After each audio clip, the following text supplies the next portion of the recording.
Welcome to the 63rd episode of Lalitha Sahasranam Stotra. Even the wild, untamable individuals behaving like wild animals, they can be transformed through these namas which exhibit the duality or the lower bound or upper bound of the limits of lower bound and upper bound of their karmacharana, the window in which the karmacharana has to perform, the limits, the ends of the windows. So through this training, the individual gets to know what are the extremes, extremums of the operation or the karmacharana, so that this training will provide the individual to operate at the center. So what happens during this training? It's not a simple trial and error that one time it clicks to be in the within the window, other time it falls outside the window.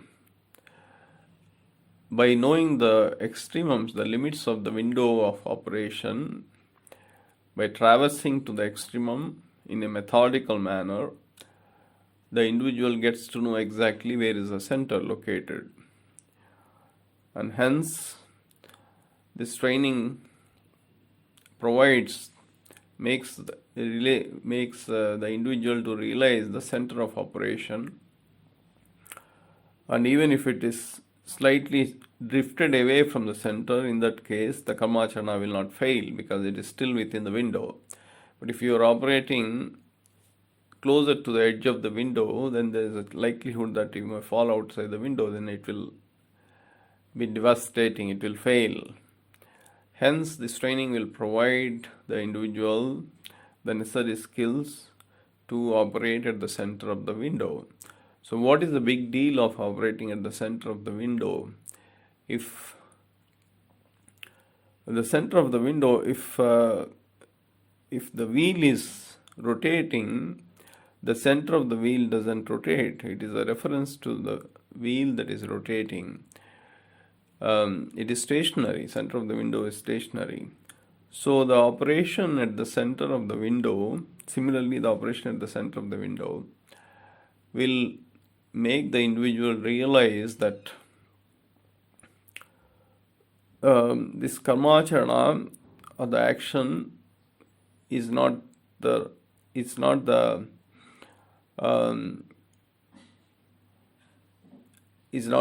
ultimate goal. It is it is the state of being beyond the duality effect. That's what matters. So that realization comes to the individual. So that state is saturation state. So the operation at the center of the window will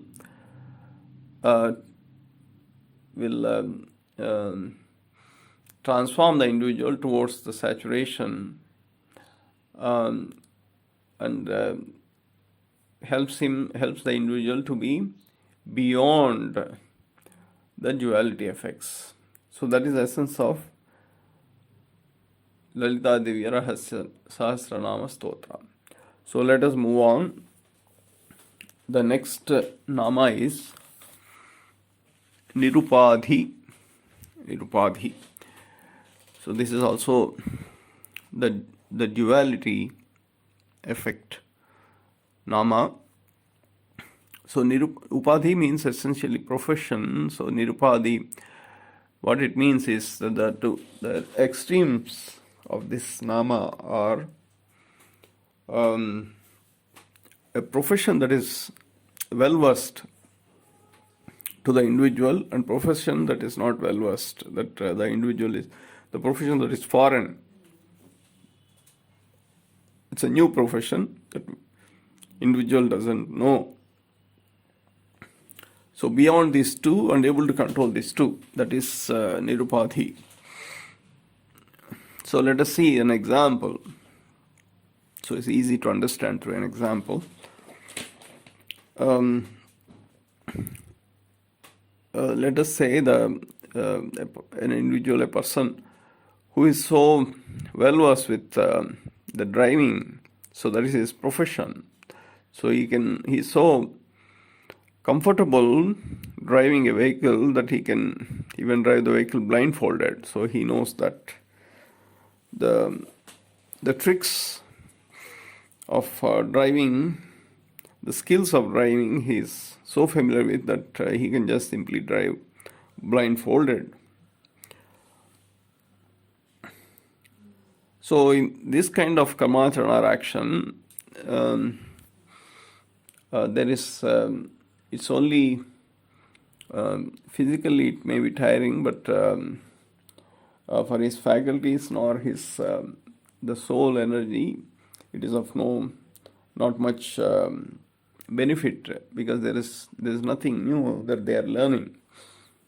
So the same individual who is so well versed with the driving that he can drive blindfolded, if he's been asked to sit in an office and do some administrative job, he finds that a Herculean task, just because his faculties are not used to it, and his senses are not used to it. So senses not used to it, so the connection, the alignment to the senses, to the faculties, and senses, faculties, alignment to the soul is not happening. So he finds it, he simply feels restless performing the job. So that's what the two ends of the two extremes of the Nirupadhi. So that means the profession that is so well known to the faculties and senses, and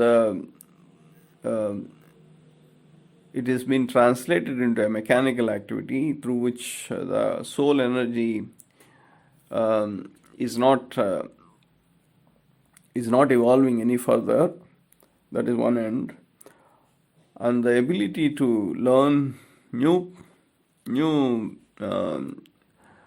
works, new profession, ability to enter into new professions, and through which the training to the faculties and the soul energy getting enhanced.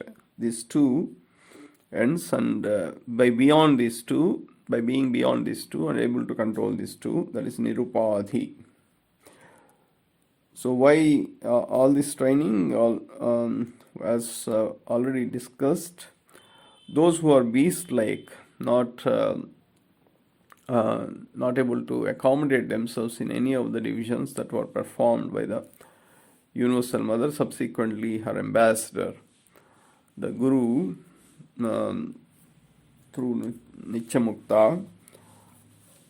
So for these individuals who are untamable, they are beast-like, animalistic. So their karmacharana action was in Paschimana Purvayana. Paschimana means north. Paschimana Purvayana means east-west, or west to east, so to speak. So that reflects the spine parallel to the surface, parallel to the earth surface. Whereas the human being spine is vertical, so it is known as Uttarayana Dakshinayana. Karmacharana is Uttarayana Dakshinayana. So that's about Nirupadhi. So the next nama is, it's a very significant nama and very important nama, Nireesvara. So this is also duality effect. So what is Nireesvara? Nireesvara means an entity. The two ends are unconditional to conditional unconditional to unconditional. This is one. Other extreme is that unconditional is pushed to further ability to transform unconditionality to further unconditionality, or ability to further dissect the conditionality into final conditionality. So beyond these two, unable to control these two, that is Nireesvara. So one end is conditionality to unconditionality, or unconditionality to conditionality, that is one end. Other end is conditional to further conditional, or unconditional to further unconditional, that is other end. So this probably encompasses everything. That's why it's very significant Nama. So in this Nama, Nireesvara, who is Isvara? What does Isvara means?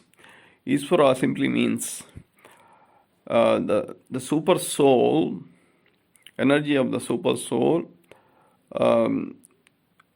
manifesting through the Guru form, that itself was manifesting through the sky element, that is Nireesvara.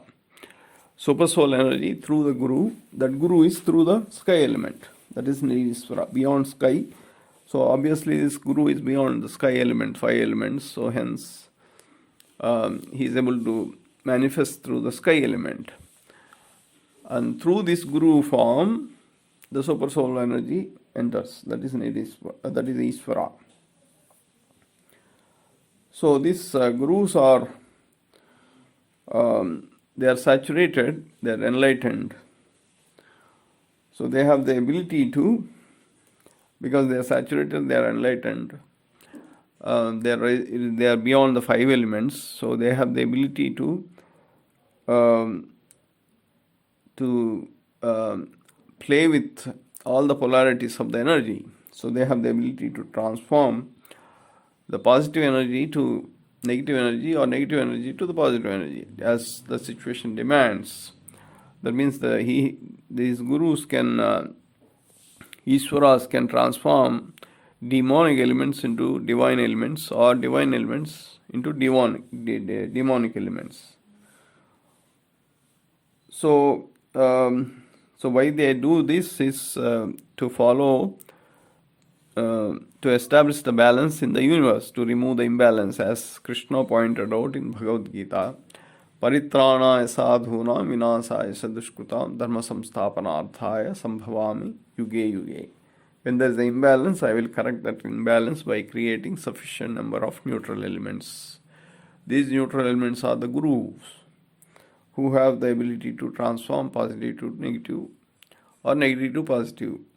Or if they cannot transform, if there is excess negative, they can create excess positive, so that it balances, and vice versa. So this is towards establishment of the wheel of the dharma, that they do this transformation or adjustment. So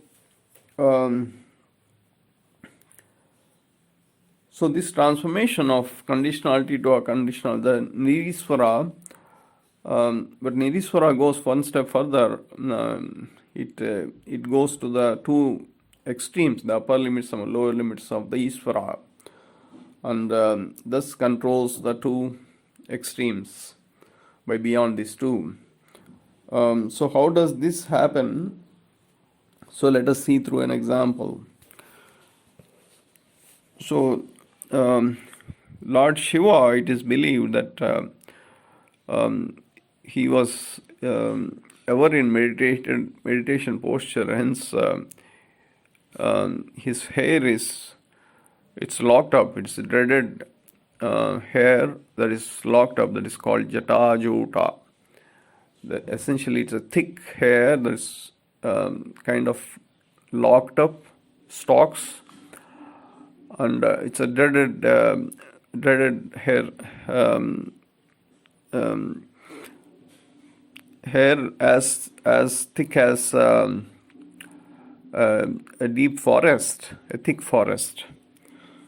So that is Jata Jota, and through this Jata Jota of Shiva, the Ganga, which is unconditional to begin with.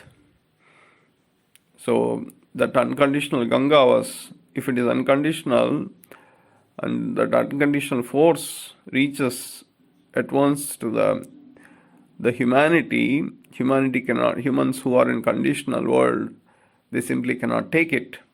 So Shiva, through his Jata Jota, has transformed the unconditional source of Ganga into conditional source.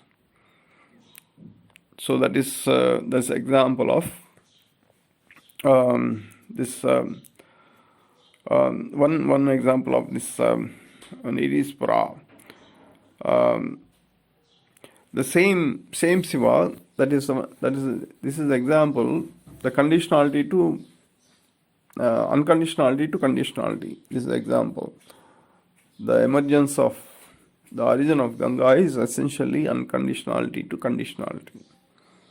Example, without adulterating the unconditional aspects. Only Guru can do that. So you can, while transforming unconditionality to conditionality, there may be a chance that it can get adulterated. So how to do this transformation without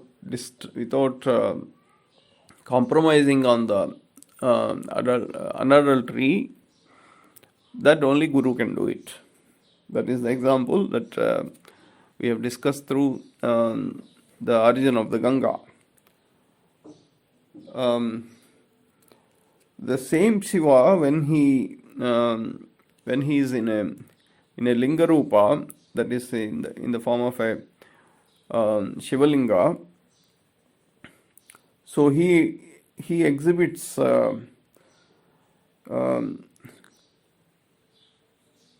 he is in a conditional form because it is limited. But through the conditionality, he is exhibiting unconditionality, because the Shivaling itself is round. So if you traverse round in a circle, you come back to the same. So it refers to unconditionality. Through the conditional physical form, he is exhibiting unconditionality in Shivaling. So the same Shiva, he has the ability to perform the transformation of unconditionality to conditionality. Unconditionality, through the conditional physical form of Shivaling, he can project unconditionality. So that's an example of the two extremes of Nireesvara. So then one of the two extremes, then what is conditional being further conditionalized and unconditional being further unconditionalized? So this is very important concept here. So conditional being further conditionalized is similar to the entity that's divided into two parts is further divided into four parts. Okay, that is conditional being further conditionalized. So this two and becoming four, two refers to Dvaita, duality. Becoming four refers to the state that is lower than the Dvaita, duality. So that means the ability to perceive this world in many different ways, that is conditional to further conditional. So duality itself is conditional, and then it becomes 4, and then 4 to 16, 16 to 256. So that means we are perceiving this world in multiple ways. That is conditional being further conditionalized. So what is unconditional being further unconditionalized? So the two parts are joined together to become one. That is unconditional being further unconditionalized. So this is called Advaita or non-duality. So that means this will project oneness, kind of a holistic approach, ability to see everything, ability to see the same, perceive or see the same energy in all the actions that the individual performs. That is Advaita or non-duality. So the individuals who are animalistic, behaving like beasts, like wild animals, not able to accommodate themselves in any of the schemes. So some of these individuals, through Niranjana, they got enlightened, thanks to the training provided by the Universal Mother. Subsequently, some of these individuals who got enlightened, they've been promoted to the Guru's status through Nityamukta. So these gurus, they are training the other individuals who are untamable, and they are given opportunity through Nirvikara and all those namas. Nisprapancha Nirasraya, then Nicha Buddha, Nicha Suddha, Nicha Buddha, Nirvajja, Nirantara, then Nishkarana, Nishkalanka, Nirupadhi. So they are given opportunity to get rid of their residues, and they are given training towards the upper limit and lower limit of their window of operation through these various dual namas. So these individuals who are being trained, so when it comes to Nireesvara, they have been trained in duality, non-duality, that is Advaita, Dvaita, and also in some aspects, Kamacharana even below, lower status than Dvaita or duality, ability to see things in 10 different ways, 100 different ways. So they have been given a systematic training in these various powerful concepts of duality, non-duality, and a state of being much lower than the duality through Nireesvara. So that means they are through Nireesvara, these people who are being trained towards the path of yogam, they get, depending on how much they have evolved, either they get a guru who is non-dual, that is Advaita, or the guru that is in dual, or guru that is even lower than that, depending on their level of to what level they are in, they will get these guru forms, and these guru forms are being provided by the guru who got enlightened through Niranjana. So that is the training. This is part of the training. So why they have to get this help is to help them towards fulfilling this saturation through these guru forms, various guru forms of Advaita, Dvaita, and lower than that, so that they can get saturated in these aspects. They will know the limits of the operation of the guru, and they can go beyond that. That is ultimate goal. So hence Nireesvara means the guru who is non-dual and guru who is dual, and the guru that performs non-duality or Advaita, a guru that performs Dvaita or duality, by being beyond these two Guru energy forms and able to control these two, that is Nireesvara. So, so what is that Guru form that is beyond Advaita, non-duality and duality? So what is that Guru form? So beyond non-duality, that is, non-duality means not being one, not being two. That means not being two, and duality is two, ability to see things in two different ways. So not being, so by beyond this, that means beyond two and one, able to control two and one, that is Nireesvara. So what can be beyond two and one and able to control these two?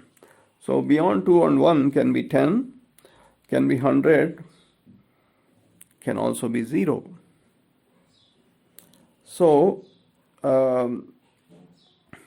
if it is 10 or 100 or 1000, they cannot control 1. That means oneness. So if the individual is seeing the things in 100 different ways or 1000 different ways, it is impossible for that individual to see oneness in everything. So it cannot be, therefore it cannot be 10 or 100 or 1000. Therefore it has to be 0. So Nireesvara means it is Sunya or 0. So this provides training to the Shunya Yogam. So that through Sunya or 0, one can control 1 or 2. So that because that is beyond these two and able to control these two. And there are a lot of examples to illustrate this concept. It is believed this entire universe originated through 0, because it has vanished somewhere in the previous world, and through that 0, again the rebirth happened. So 0 can control the life, 0 can control the death also by being beyond these two. 0 can control the Dvaitam, 0 can control the Advaitam. So this is essentially the Sunya Yoga.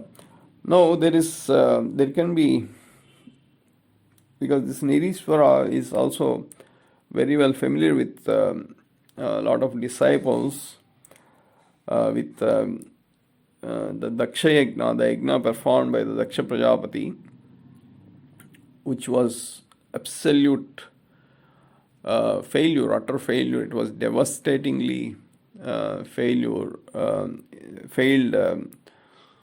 process. So if the one may get a doubt if Sunya or Nireesvara is able to control Dvaita and Advaita, why did the yajna that is performed by Daksha Prajapati, why did it fail if it is able to control these two? So this is a very important question. A lot of repercussions, and in fact this is not being well understood by many. So in this yajna, Daksha Prajapati yajna, Sati Devi, the wife of Shiva, Lord Shiva, sacrifices her life through self-immolation. So hence it was utter failure, and she is the daughter of Daksha Prajapati, Sati Devi. So in reality, actually this Daksha Yajna has happened as it is supposed to happen, as it ought to happen. So everything happened as per the sankalpa, the power of intent. because the Nireesvara, he performed Nireesvara Yaga. Daksha Prajapati was performed Nireesvara Yaga. So based on the power of intent, everything became destructive. So that is, destruction means sunya. So the yaga that was performed towards the sunya, everything was sunya, destroyed. So that means it has reached, it has fulfilled the power of intent. But however, what happened was the process of this sunya happened very quickly. It's like a bomb blast that happened on a war footing time zone. It has happened in an uncontrolled manner. That has happened. So that was what materialized the whole destruction. However, apart from that, the Daksha being destroyed and becoming sunya, that is warranted as per the sankalpa. So this sudden burst and the destruction, unprecedented destruction, is the reason for that is Daksha Prajapati. He was neither in Advaita nor in Dvaita. He was in a state even below Dvaita. So he was seeing world in 100 different ways. He has seen, he perceived Shiva as different, Vishnu as different, Brahma as different. He is different, his wife is different, his children are different, so on and so forth. So he was seeing the world in so many different ways. And in that mindset, in that perception, he was trying to perform Nireesvara Yaga. That means by being in a state of viewing the world in so many multiple facets, and then you are trying to do a karmacharana or action that is related to sunya or zero. So there's a big gap. So it's similar to a student who is in the first standard. He is given a question paper that is related to 10th standard. Question: what will be the result? Result will be zero. So hence the same thing happened in Daksha also. So everything became zero, except the witness mode operatives like Bhargavas, the Burgus and etc. The rest all were absolutely destroyed by Veerabhadra, who was the angry form of Shiva. Now, so in this yajna, the Sati Devi, wife of Shiva, she, through the Kundalini energy, she lights fire and she self-immolates. That's well-known story. And subsequently, then her body parts have fallen in different places. They are known as Shakti Pitas. Because she has absorbed this the fruit of this Nireesvara Yaga through the unconditionality. So her soul has become much more energized. The unconditional became further unconditional. So hence her body parts falling into different areas are emerged as Shakti Pitas. That means they are concentrated zones of energies. So these Shakti Pitas are, it's believed that there are many of them, but there are 18 primary ones, and there are 51 subsequently, and some people even believe there are 108 so on and so forth. So this is the result of Nireesvara Yaga that was performed by Daksha Prajapati. However, there's more to this story of Nireesvara, which is a very significant nama.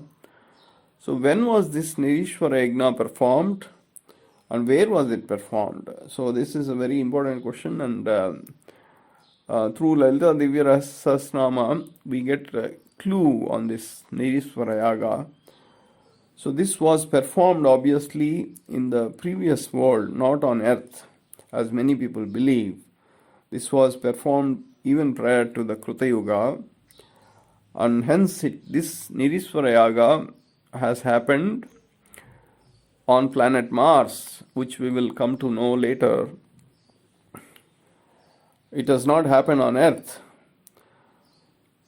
And so the self-immolation of Sati Devi has happened on planet Mars, and subsequently her body, which has been divided through that self-immolation. So it has those finer divisions of her body has reached the moon, the Chandramandala. From Chandramandala, it has come to the planet Earth and formed as Shaktipitas. That's how these Shaktipitas happened. So through this Nireesvara nama, so it refers to the Chidagni Kunda that we have discussed right in the beginning. It is similar to the Chidagni Kunda. So with this nama, this sloka is completed, which is Nishkalanka Nirupadhi